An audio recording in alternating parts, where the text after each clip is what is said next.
Here's a tip for doing flooring.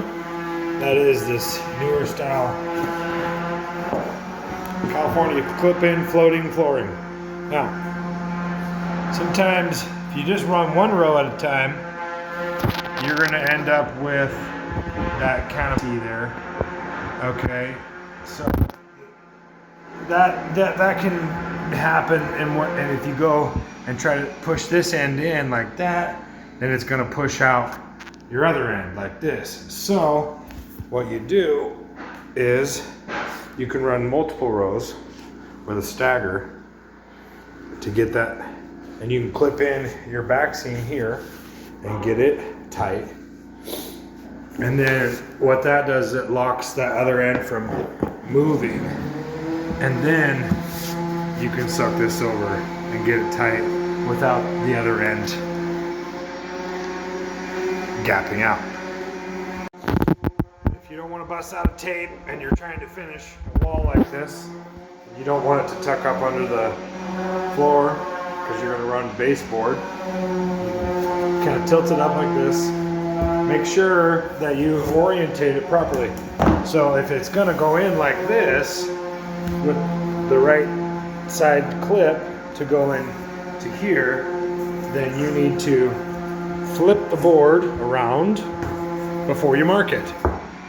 That way you're not having to measure.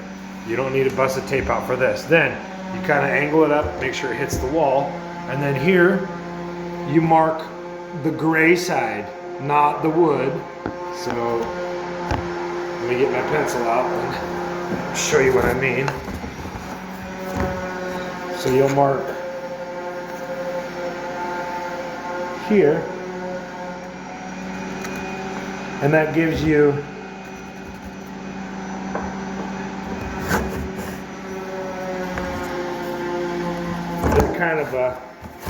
that gives you that gap off the wall.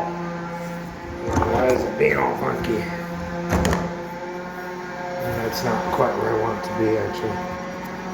Anyway, it's harder with holding the camera. So yeah, 3 marks later, you want it to be kind of right on the edge of that gray, and then by the time you put it in, you're going to be that far off the wall. This cut doesn't have to be real pretty, because as you can see, it gets tucked into the wood, so you got about a 3/4 inch room to play. So I've cut this much off. Haven't pulled out my tape yet. Go all the way over, tuck it in, then slam it, bring it down, and now you're just the perfect distance off the wall.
piece can become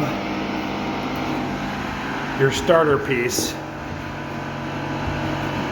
See, you got one cut side here. That ain't no good unless you can tuck it, because you can't join it up to nothing. So instead of wasting that, then you take it and you use it here.